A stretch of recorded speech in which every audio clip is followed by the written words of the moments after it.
अगर आपको अध्यात्म की ऊंचाई पर चढ़ना है तो एक शब्द याद कर लीजिए, सहनशीलता, तितिक्षा। इसको सदैव जीवन में, एक श्लोक गंगा किनारे हमें जीने की सामर्थ्य देता था।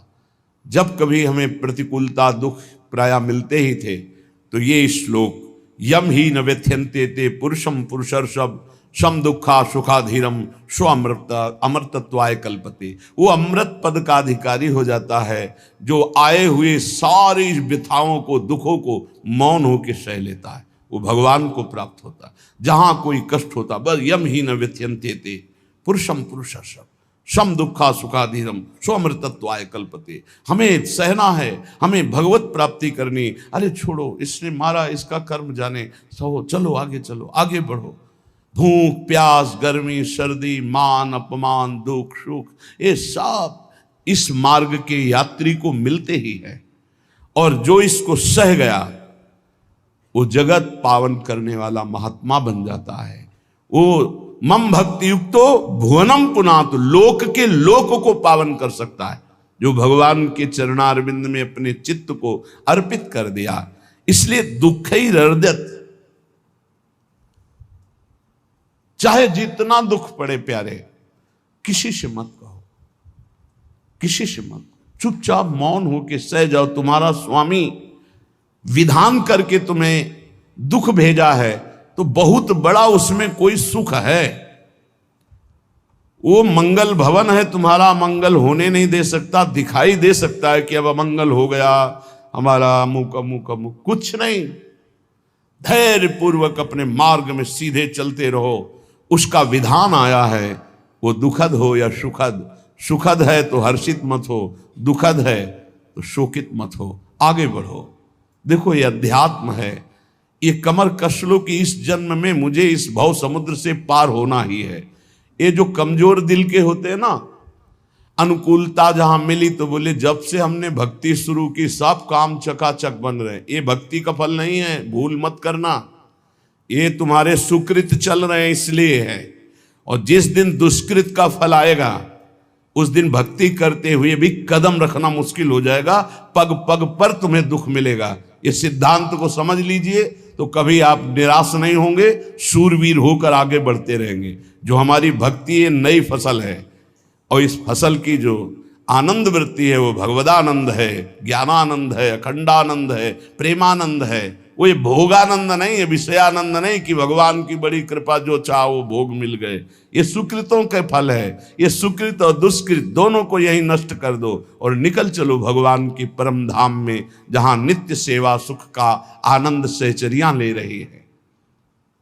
श्रीपाद कह रहे संतर्जयस ताड़यन, कोई मुझे बहुत डांटे भर्त्सना करे और ताड़यन पिटाई भी कर दे, मुझे कुछ कभी शिकायत नहीं करनी प्रभु से। देख रहे हैं ना, वो उन्होंने विधान किया है ना कि इसको पीटो, तो हम चुपचाप पीट लेंगे, किसी से नहीं कहना।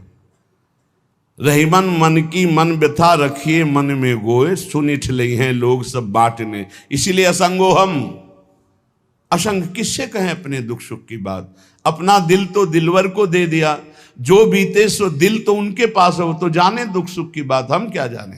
हम तो बस आपके हैं। मौन, अपने विषय में न सुख की बात करे न दुख की, मौन। बात करे तो प्रभु की करे, नहीं तो मौन। मान लीजिए अगर ये मौन आप धारण कर लेंगे तो निकल जाएंगे माया से, नहीं तो किसी की निंदा कर देंगे, किसी का ऐसा कटु वचन बोल देंगे, परुख वचन बोल देंगे, भजन छीण हो जाएगा, भजन करने की वृत्ति नष्ट हो जाएगी। सैकड़ों लोगों के प्रश्न है कि पहले भजन अच्छा होता था अब नहीं होता। उसमें दो बातें होती है, एक तो भजन की ऐसी भूख बढ़ गई है कि अब उतने भजन से नहीं और भजन होना चाहिए। ये उत्तम महापुरुषों की कृपा पात्र भक्तों की वृत्ति होती है। और एक होता है कि आपसे वैष्णव अपराध बन गया, कुसंग हो गया, इस कारण से ऐसा। अगर आपके हृदय में कोई दोष वृत्ति नहीं हो, फिर भजन में ऐसा लगता है कि मेरे से बहुत कम भजन होता है, वैसा भजन नहीं होता जैसा होना। ऐसा बड़े बड़े महापुरुषों को भी अनुभव होता है। ये कोई निंदनीय बात नहीं है, वंदनीय बात है। पर वास्तविक यदि भजन नहीं हो रहा है, वास्तविक यदि आपका रुक गया है आनंद, तो आप ढूंढ लीजिए, आपका भोजन गलत है, आपका संग गलत है, आपने कोई वैष्णव निंदा की है, बस यही कारण है। यही खोज लेना, यही सुधार कर लेना, किसी से क्षमा याचना की जरूरत नहीं। अंदर देखो और आचार्य गुरु से प्रार्थना करो, सब ठीक हो जाएगा। बड़े कृपालु हैं, जिन्होंने अपराधी मुझ जैसे को घसीटा तो अब अपराध बन जाएगा, तो थोड़ी छोड़ देंगे वो। विश्वास कीजिए, उन्हीं से प्रार्थना कीजिए, नाथ यदि आपको अपराध मोचन कराना है तो भेज दीजिए मुझे उसके पास, या उसको बुला दीजिए, मैं पैर पकड़ लूं, हाथ जोड़ लूं यदि अपराध बन गया है, और यदि आप चाहें तो आप क्षमा कर दें, आगे से सावधान रहेंगे। बड़े कृपालु हैं प्रभु, क्षमा कर देते। भजन की वृत्ति को रुकना ये सहन मत कीजिए। समय नहीं है कि आज नहीं तो कल भजन चल पड़ेगा, नहीं, तुरंत वाचिक में आ जाइए, तुरंत वाणियों का गायन कीजिए, नाम कीर्तन कीजिए, ढूंढिए अपराध क्या बना जो आंतरिक हमारा भजन रुक गया, और प्रभु से प्रार्थना करके उसको चलवाइए। वो बड़े कृपालु है, क्षमा कर देंगे। अगर आपने प्रगट में किसी का अपराध किया और वो उपस्थित हो तो जाओ, उनके चरण पकड़ो, उनसे प्रार्थना करो। भजन का रुकना सहन मत करो। बहुत कठिन है भजन करके भगवत प्राप्ति करना। वो हमारे अंदर सरलता पूर्वक भजन चल रहा है, उसको बचाओ। किसी की निंदा मत करना, किसी की अवहेलना मत करना। तुम्हारी कोई निंदा करे, तुम्हारी अवहेलना करे, सह जाना, कह रहे हैं इसमें, कह रहे संतर्जय ताड़यन बधनन। यदि वो कहीं मुझे बांध दें, मैं बंधना में स्वीकार कर लूंगा। ऐसा भक्तों को कोई बांधता है क्या? हाँ, बांध देते हैं। तितिक्ष ब्राह्मण की कथा में पढ़िए, उसको बांध दिया। एक सखी बहुत भजनानंदी थी, उसके परिवार के लोग रोज उसे पीटते थे और उसे बांध देते थे। सखुबाई नाम उसका सखी का था। एक सखी बहुत नागरीदास जी के संग में रहकर भजन की वृत्ति उच्च कोटि की सीखी थी, भागमती बाई। उनके पति ही उनके ऊपर सैया लगाकर नवीन रानी के साथ बैठते हुए ऐसा पिटाई करते, इतना कष्ट देते, पर वो उच्च कोटि की ऐसी महान वक्ता, परम सिद्ध बरसाने के जो वास करने वाले अपने नागरीदास जी थे, हरिवंश महाप्रभु के शरणागत, उनके सत्संग से ऐसी उच्च कोटि की दशा प्राप्त हुई, उसे कोई फर्क नहीं पड़ा। उसके कष्ट देने के लिए उसके ऊपर सैया लगाते, राजा थे, और नवीन रानी के साथ उसके ऊपर बैठते, उपद्रव करते, मारते पीटते, लेकिन वो सम रहती। संतर्जय ताड़यन बधनन, शांत। वो देख रहा है, बस तुमको यही सोचना, वो देख रहा है, मेरा स्वामी देख रहा है। वो देखते हुए मौन है ना, वो चाह रहा है ना, तो तेरा किया मीठा लागे। बस बात समझ लो, इतना तो बहुत बड़ी वस्तु प्राप्त होगी, बहुत बड़ी। एक मिट्टी जब कुम्हार को अर्पित हो जाती है तो पीट पीट कर एक छोटा राई भर भी दाना नहीं रहने देता, क्योंकि राई भर भी अगर दाना रहा वहीं से मटकी फूट जाएगी, राई भर भी अहंकार रहा वहीं से भक्ति रस निकल जाएगा। पीट पीट के उसको एकदम बराबर, फिर भी चैन नहीं, जल डाल के रौंदा, फिर भी चैन नहीं, हाथों से मल कर अपने अनुसार बनाया, फिर चाक पे चढ़ाया, जो चाहा आकार दिया, सूर्य के ताप में तपाया, फिर उसको दहकते हुए आवे के बीच में रख के पकाया, फिर उसमें रस रखने लायक क्षमता आ गई उस मिट्टी में। ऐसे ही हम जब संत महापुरुषों को, श्री भगवान को समर्पित होते हैं तो ये सब होगा। रस रखने लायक हृदय तभी होता है जब आवे में तपता है, इसलिए तैयार रहो। तभी नागरीदास जी ने कहा, बड़ो ही कठिन है भजन ढिग डरिबो। एक सूरवीर योद्धा की तरह जैसे उसके अंग घाव से युक्त होते हैं, वो कदम पीछे नहीं आगे ही बढ़ाता है, ऐसे भजनानंदी चाहिए। चाहे मुझे चोर कहा जाए, पतित कहा जाए, गाली दिया जाए, मुझे मारा जाए, बांध लिया जाए, तो भी मैं भगवान पर दोषारोपण नहीं करूंगा। मैं यही निश्चय करूंगा, प्रभु मेरे देख रहे हैं, जोई जोई प्यारो करे सोई मोई भावे, उनका विधान परम मंगलमय है। अंतः क्लेश मतीव दुस्सह तरम प्राप्नोति नाना विधि। मुझे अंदर से भी बहुत पीड़ा दी जाए, काम पीड़ा, क्रोध पीड़ा, लोग बाहर से तो ये दिया जाए और अंदर से भी ये दिया जाए, तो भी हे प्रिया जो आपसे नहीं कहूंगा। प्रेम में कभी शिकवा शिकायत नहीं होती, ना इष्ट से और अपने प्रीतम के विधान से दिए हुए कष्ट को हम दूसरे से कह दें? धिक्कार है हमारी प्रीति को। प्रीतम सहावे और मैं दूसरे से शिकायत करूं? नहीं, हर विधान आपका सहो। ये प्रेम है मस्ती का, ये लज्जू पंजू ऐसे काम नहीं है इनके। ये तो देखते हैं पैर धर के, अगर गर्म लगा तो हटा लेंगे, मत रखना गर्म ही गर्म है। और छाती मजबूत करके कि आग पे चलूंगा, तो पैर रखोगे तो चंदन हो जाएगा आग में भी। पूरे जीवन की बात कह रहा हूं, पूरे जीवन की। सोचो उस समय जब 13 वर्ष की अवस्था है और घर से निकले थे, कोई साथी नहीं है, कोई समझाने वाला नहीं, और आज इतना जीवन हो गया इसी यार के सहारे हुआ है। इसी यार, ना 1 रुपया कभी था, न रहा है और न रहेगा। प्रेमानंद का 1 रुपया नहीं है, प्रेमानंद की 1 वस्तु नहीं, ना रहा ना रहेगा। हाँ, प्रेमानंद की सब वस्तुएं हैं, ना होते हुए भी पूरा विश्व मेरा। क्यों? प्रेमानंद भगवान का है। भगवदानंद को प्रेमानंद कहते। वही संपत्ति जीवन भर एक ही साथी रहा है। और हे नाथ, ऐसी कृपा करना, अब दूसरा साथी बने ना। अब आओ तो मृत्यु रूप में ही आओ, और किसी रूप में मत आना। साथी हो तो आपका साथ हो। सर्वहरण करने वालों में मैं मृत्यु हूं, बस उस रूप का इंतजार है। आओ उस रूप में और समेट लो अपनी लीला। बस कभी किसी से शिकायत, कभी किसी ने कैसे हो, आनंद है। नहीं सुना है किडनी खराब है, तो सुना ही होगा, कोई दुख नहीं, कोई दुख नहीं। वर्तमान दुख वर्तमान के आनंद से बहुत छोटा है। क्या दुख है? स्वामी के द्वारा दिया हो। ये आप हमारी प्रार्थना मान लीजिए। इस मार्ग में चलने पर जो दुख मिले, कभी किसी से कहना नहीं, नहीं तो प्रीति में कलंक लग जाएगा, वो तुम्हें प्रभु से हटा देगा। नहीं, रहीमन मन की मन व्यथा रखिए मन में गोए, सुनिठ लई है लोग सब बाट न लिए। ये भगवत मार्ग शूरवीरों का मार्ग। कभी अपनी अंतर व्यथा को किसी से मत कहो। जीवन में अगर कोई हमें कष्ट दे रहा है तो हमारा कर्म है, ना कि कोई व्यक्ति। ये बिल्कुल सिद्धांत तक चर्चा समझ लो। वही व्यक्ति जो मुझे द्वेष करता, वही व्यक्ति जो मुझे कष्ट और दंड देता, वही व्यक्ति प्रणाम करके छाती से लगाकर आंसुओं की धारा से अभिषिक्त किया, तो वो व्यक्ति था या कर्म? जब कर्म भोग हो गया तो वही हृदय से लगा के अश्रुधारा से क्षमा कीजिए, बहुत ऐसा नहीं, आप तो बड़ी कृपा की।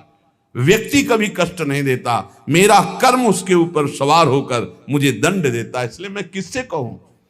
अपनी जबान से दांत कट जाए तो किससे कहूं? ये जो दांत, इससे जबान हमारी पीड़ा को किससे कहूं?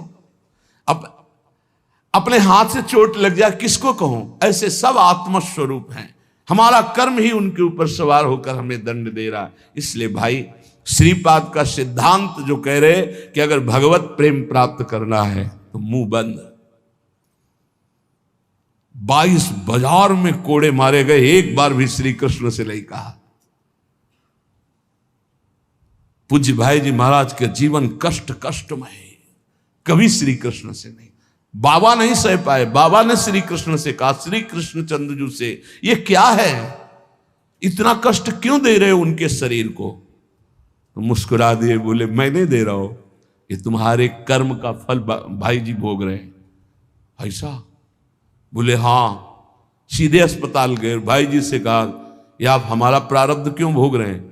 तो कहा, आज ये कौन सा खेल रच रहे हो बाबा, क्या बात कर रहे हो? जीव का अपना कर्म भोगना होता है, किसी और का निजीकृत कर्म भोग? तो उनका, आप हमको बहका नहीं सकते, हमें परम तत्व से पता चला है कि आप हमारे कर्म। तो हंस दिए भाई जी और बोले, देखो हमें कोई फर्क नहीं पड़ता, आपको फर्क पड़ जाता। आप चढ़ो, जिस साधना की चढ़ाई पर चढ़ रहे हो चढ़ो, मंगलमय श्री कृष्ण तुम्हारी यात्रा को पूर्ण करें। हम तो अस्पताल में पड़े पड़े प्रिया प्रीतम के साथ खेल रहे हैं, कोई फर्क नहीं पड़ रहा। ये बड़े महापुरुषों ने अपने कष्ट की तो बात जाने दो, दूसरों के कष्टों को लेकर भोगाए। हम जरा सा कष्ट आ जाए तो बोले हमारी अंदर श्रद्धा थी अब खत्म हो रही क्योंकि कष्ट आने लगा। उसमें भगवान का क्या दोष है? वो तो बड़े कृपालु हैं कि ऐसे पापात्मा होने पर भी मुझे महात्माओं का संग दिया, धाम का वास दे रहे हैं, नाम जपवा रहे हैं। अब हमारे पूर्व प्रारब्ध हमें कष्ट दे रहे हैं, इस समय भी वो हमें दुलार कर रहे हैं। जीव समझता नहीं, केवल दोषारोपण भगवान और भगवत मार्ग पर कर देता है। इसलिए उपासक को अंतः क्लेश मति व दुस्सहतरम, ये जो आप काम क्रोध से जल रहे हो ना, ये तपस्या है, इसका बहुत बड़ा लाभ मिलेगा। और अगर भोग रहे हो ना, गिर रहे हो, पतित हो रहे हो, तो वो सुख नहीं, वो शांति नहीं, वो विश्राम नहीं है। एक बात ध्यान रखना, इस शब्द को याद रखना। ऐसे रहने पर भी हमारे द्वारा जो भी, वो हमारे स्वामी ऐसे लेते हैं, जन अवगुण प्रभु मान न काऊ, दीन बंधु अति मृदुल स्वभाव। कल शाम के पूज्य परमहंस राम मंगलदास जी की वाणी का चिंतन हो रहा था, उसमें कह रहे कि जो 30 मिनट भगवान नाम कीर्तन कर लेता, मेरी बात पर विश्वास रखना हो, उसको भगवत प्राप्ति होगी। 24 घंटे में 30 मिनट नाम कीर्तन कर लेता है और अन्य समय विस्मरण रखता है, तो 30 मिनट का नाम कीर्तन उसे भगवत प्राप्ति करा देगा। तुम्हें जो पाठ प्रिय हो, 30 मिनट पाठ कर लोगे, भगवत प्राप्ति हो जाए, कर लो। और बहुत पहुंचे हुए महापुरुष जिनके चरणों में अपार श्रद्धा है, आप लोग तो रात दिन लगे, आपको भगवत प्राप्ति नहीं होगी। चूक हो जाएगी तो जन अवगुण प्रभु मान न काऊ, दीन बंधु अति मृदुल स्वभाव। अग्नि की ज्वाला के समीप रुई का पहाड़ कितनी देर टिकेगा, कितनी देर टिकेगा, उसके ताप में झुलस जाएगा। ये अग्नि की ज्वाला है भगवान नाम कीर्तन, भगवत यश गुणगान। तो जैसे किसी को लगे कि वो नाम जब भी करता है वो रुचि पूर्वक पाप करता है, असंभव। नाम जापक रुचि पूर्वक पाप कर ही नहीं सकता, उसका हृदय जलेगा पक्का। आप जप करके देख लीजिए, आप जप कीजिए नाम, और फिर आपसे पाप जब बनेगा तो आप फिर हालत अपनी देख लीजिएगा, बार बार हृदय जलेगा, नहीं नहीं नहीं। तो एक दिन वो नहीं सिद्ध हो जाएगा और आप निर्विकार हो जाएंगे। इसलिए अंतः क्लेश, अगर बुद्धि मति वो अति अंदर क्लेश आ रहा है, कभी काम आ रहा है, कभी क्रोध आ रहा है, कभी लोभ आ रहा है, कभी मोह आ रहा है, ये आता रहेगा जब तक भगवत साक्षात्कार नहीं होगा। ऐसा मत समझो कि 2-4 महीने जप करेंगे तो हम सिद्ध हो जाएंगे, ये आता रहेगा। ये बहुत भागवतिक शक्ति से संपन्न है विकार, कोई साधारण नहीं है कि तुम माला जपोगे वो नहीं आएगा, माला जपते समय ही आएगा वो। ये भागवतिक शक्ति से संपन्न, काम क्रोध लोभ मोह तब त्रिभुवन को परास्त कर रहे हैं। ये भगवान के पावर से शक्तिमान है। तुम्हारा अहंकार जब गलित हो जाएगा तो इनका आना ही बंद हो जाएगा। जब तक अहंकार रहेगा तब तक ये आते रहेंगे। तो जो तुम्हारे अंदर जलन हो रही, मत कहो किसी से, सह जाओ, यही तपस्या हो जाएगी, यही भगवान की प्राप्ति का हेतु हो जाएगा। प्रभु के लिए थोड़ा कष्ट सहकर आप आगे बढ़कर देखिए वो कितना आपको प्यार देते हैं। यही कष्ट सहना है, आंतरिक विकारों को सहना, बाहरी प्रहारों को सहना, कभी किसी से ना कहना, ये भक्तों का स्वभाव। मौन, इसीलिए वाणी से मौन, कुछ ना बोलना। हमने एक संत भगवान को देखा, 22-23 वर्ष पहले वृंदावन में कच्चा मार्ग था, एक बोरा रखते थे ऐसे, पागलों जैसा भेष था। तो जब रात्रि के 11 बजे वापस यमुना किनारे से प्रसाद पाके यमुना किनारे गए, यमुना किनारे से जब लौटते थे तो उनको देखते थे अकेले वो बैठे रहते थे। उनकी मुद्रा देख के लगता था भगवदानंद में डूबे हुए हैं। नजदीक बैठे, बोरा उठाया, चल दिया। अम्मी पीछा छोड़ने वाले थे नहीं पीछे, तो उनका क्या बात है, क्यों पीछे हो? अब संत वेश हमारा भी तो मर्यादा से ही बोलेंगे। वो कुछ नहीं, केवल जानना चाहते हैं आपको।